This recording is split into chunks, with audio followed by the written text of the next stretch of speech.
Hello everyone, this side Chavi.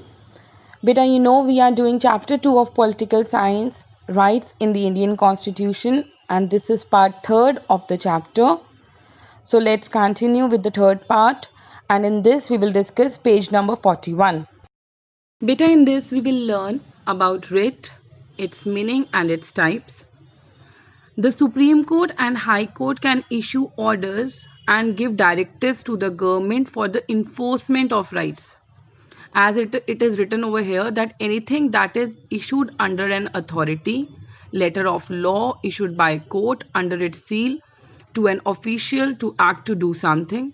So, and in last, it's a formal written order. The courts can issue various special orders which are known as writs. Beta, now we will learn about the different types of writ. It includes habeas corpus, mandamus, prohibition, certiorari and quo warranto. About these we will learn in detail. Beta, first one is habeas corpus. It is the most valuable writ for personal liberty. Beta, habeas corpus means show me the body or let us have the body. As it is written in the first point, a person when arrested can move the court for the issue of habeas corpus. It is an order by a court to the detaining authority, means the ones who arrested that person, to produce the arrested person before it so that it may examine whether the person has been detained lawfully or otherwise.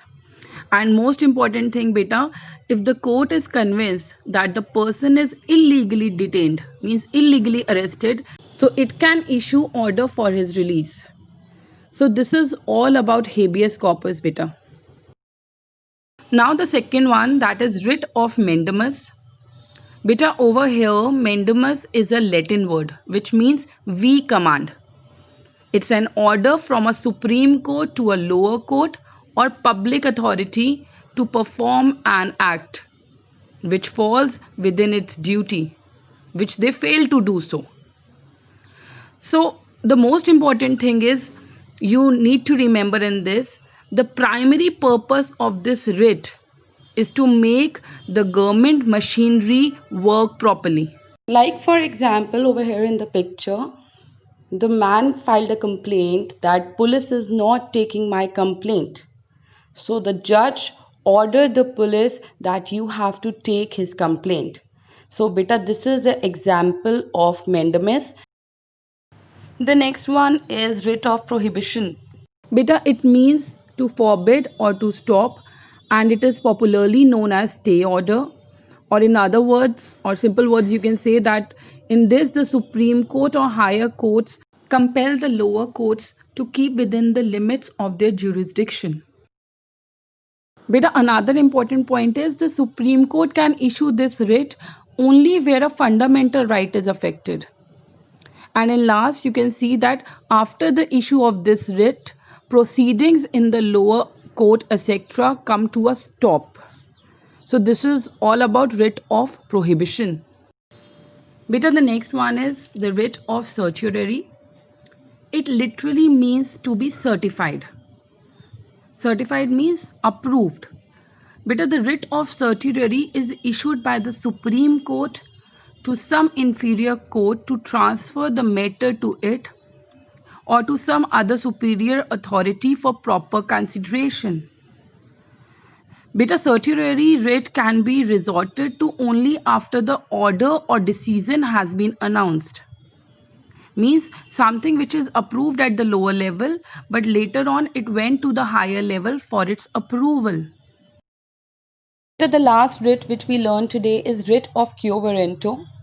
The word quo warranto literally means by what warrants. It is a writ issued with a view of restraining a person from acting in public office to which he is not entitled. Beta, the writ of quo warranto is used to prevent illegal assumption of any public office.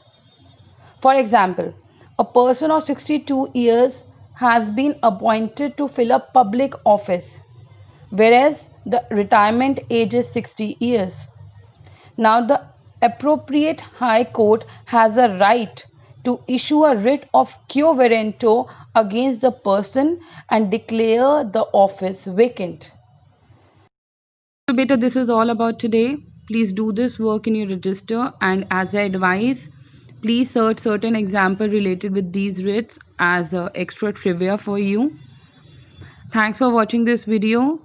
Have a nice day everyone.